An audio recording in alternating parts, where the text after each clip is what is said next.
America যে সারা পৃথিবীকে সে 150 বার ধ্বংস করে দিতে পারে এরকম একটা শক্তি, আর এই শক্তি নিয়ন্ত্রণ করতেছে কি একটা পাগলা, একটা পাগল। এবং এই শক্তির যে এখন কি বলে চূড়ায় বসে আছে, সে একটা লুনাটিক, সে একটা পাগলা, সে একটা ইরাটিক, এবং তার মধ্যে কোনো ন্যায় নীতি এথিক্স কিচ্ছু নাই। তাইলে পুরো পৃথিবীর অবস্থাটা কি? একে তো শক্তিশালী, 150 বার ধ্বংস করতে পারে, আর এই শক্তি নিয়ন্ত্রণ করতেছে কি একটা পাগলা, একটা পাগল। তাইলে এরকম একটা অবস্থায় আপনি we are destine to sufferings, এইটা আমাদের নিয়তি।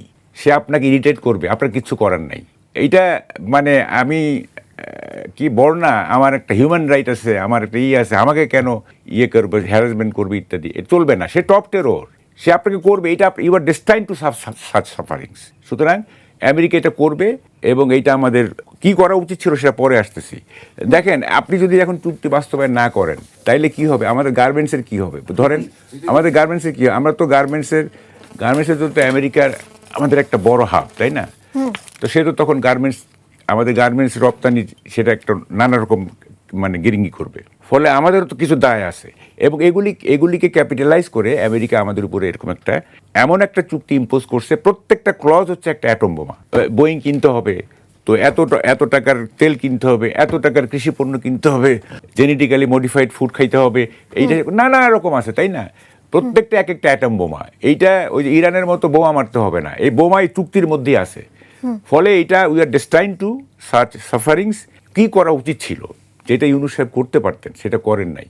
হ্যাঁ, সেটা হচ্ছে যে যেহেতু ইউনুসের সঙ্গে আমেরিকার একটা ভালো সম্পর্ক আছে, ইউনুস আমেরিকাকে গুড হিউমারে রেখে আমাদের স্বার্থগুলো আদায় করলেন না, বা এ ধরনের বিপদ কেন আমাদের আসলো।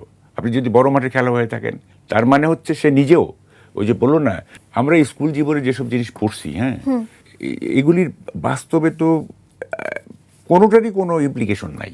আমরা দেশপ্রেম একটা পড়ি নেই, রচনা পড়ি নেই, প্যাট্রিয়টিজম পড়ছি, সবাই পড়ছি। কেউ কি Patriot? Everybody is divide of patriotism. খালি মুখে বলবে যে দেশপ্রেমিক। আমরা ডিসিপ্লিন রচনা পড়ি নেই। কেউ কি শৃঙ্খলা মানতেছে? আমরা যখন লিখছি এইম ইন লাইফ, তখন কি লিখছি? এমন লিখছি যে দেশ ছাড়া আমরা কিছু বুঝি না, মানুষ ছাড়া আমরা কিছু বুঝি না। হ্যাঁ, সেগুলি কি এখন প্র্যাকটিক্যালি আছে? এবার দেখেন কতগুলি নীতি কথা কিভাবে দেখেন, আমরা খামাখা এগুলি পড়ছি। আমরা পড়ছি না যে পাপকে ঘৃণা নয়, পাপীকে ঘৃণা নয়, পাপকে ঘৃণা করো। আমরা ঘৃণা করতেছি শেখ হাসিনাকে, আমরা ঘৃণা করতেছি আওয়ামী লীগের যারা করাপ্ট, তাদের পাপকে ঘৃণা করতেছি না। কেন করতেছি না? এই পাপ আমরাও করব। এই পাপ যেহেতু আমরাও করব, সেহেতু এই পাপকে ঘৃণা করতেছি না। ঘৃণা করতেছি যে পাপ করছে, ঠিক আছে? আমরা পড়ছি না অন্যায় যে করে আর অন্যায় যে সহে, যেন ঘৃণা তারে তৃণসম দহে।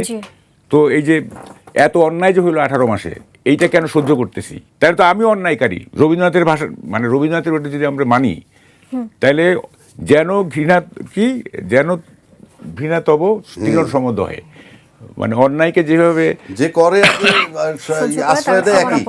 আমরা কি এই অন্যায়গুলো কি করতেছি, আমরা করতেছি, অ্যাড্রেস করতেছি, সহ্য করতেছি, তো একই তো কথা, আমরা অন্যায়কারী।